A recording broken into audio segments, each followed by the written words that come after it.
राजनीति रे राजपथ जातीय राजपथ 55 निर्माण विलंब को नहीं कथा कटियाकटी होती बीजेपी लोकसभा प्रार्थी धर्मेंद्र प्रधान एवं बीजेडी सांसद सस्मित पात्र आज ढेंकानाल में आयोजित कार्यक्रम में 55 नंबर जातीय राजपथ प्रसंग को नहीं मत रखिंट धर्मेंद्र प्रधान कहते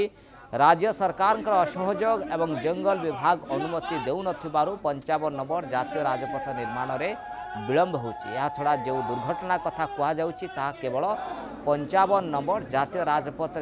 कि बोली पालटा प्रश्न कर धर्मेंद्र खराब ट्राफिक व्यवस्था पाई दुर्घटना घटुची किए दायी रहिबो बोली प्रश्न कर संबलपुर सांसद प्रार्थी अन्यपटे धर्मेंद्र को जवाब दे बीजेडी सांसद सस्मित पात्र कहते केंद्र मंत्री 10 वर्ष भितर ओडिशा पाई कौन अवदान रही से निज अपारगता लुचेबा जाई मिछ कहतुबा सस्मित पात्र पालटा अभियोग करिसेंती।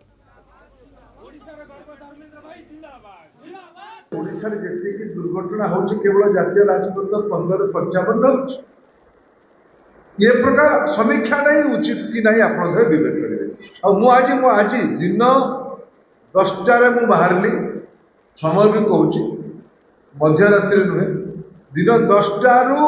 भूषण छक आसवाई घंटा रास्ता ठीक अच्छे किए दायी रहे राज्य सरकार असहयोग जो मो कथा केवे कारण मोर प्रायोरिटी विषय रास्ता कंप्लीट हो सरकार माने सरकार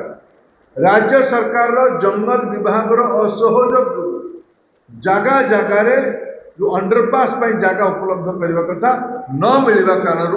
जंगल अनुमति रे विलंब हवा कारण रास्ता कंप्लीट है। गत 10 वर्ष हेलाणी मान्यवर केंद्र मंत्री श्री धर्मेंद्र प्रधान केंद्र मंत्री भाव में तांकर कार्य तुलौचंती कि जदि आम प्रश्न करवा कि आम चिंता करवा कि से निजे भी चिंता करेंगे तांकर ओडिशा पाई कौन अवदान रही से अवदानटा होची जीरो शून्य कौन सी अवदान नहीं राज्य कथा छाड़ी दिंतु जदि तांकर अंचल विषय भी आम चिंता करवा आउ तांको प्रश्न करा जे आज्ञा आपन अंचल पाई कौन करचंती 10 वर्ष केंद्र मंत्री रहीकि से मध्य से पछघुंचा दौचंती एवं लोक लाज को जाई कौनसी ना कौनसी जगार निगर मुह लुचेवा को जाई आज सी मिछ कहया आरंभ कले।